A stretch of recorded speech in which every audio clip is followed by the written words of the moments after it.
Okay, in this video, I'm going to show you how to get into the BellMe Reporting Software and how to make sure that the communication between your computer and the screen is actually working.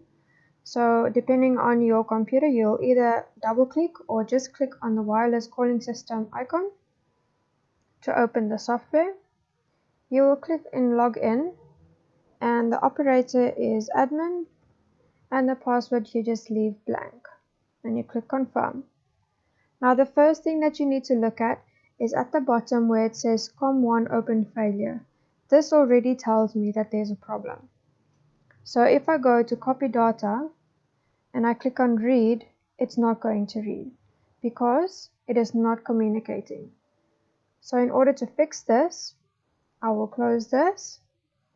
I will exit the software completely and then I will go to my device manager. Now the error we had was COM1 open failure. So we'll go to ports on our device manager and where it says USB serial port, I will now change this to COM1 because it showed me COM1 open failure. Then I will click on OK. We just have to make sure that whatever we set here matches whatever shows in the software. And we'll click OK. And now it shows me COM1. So if I open the software now, you will see straight away it shows COM1 again and it's no longer red. So I click on login again.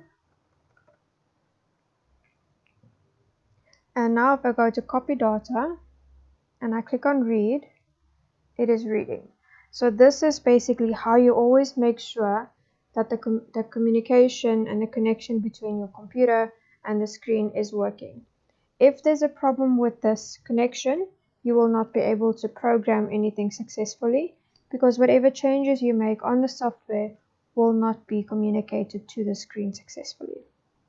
Okay, thank you very much for watching.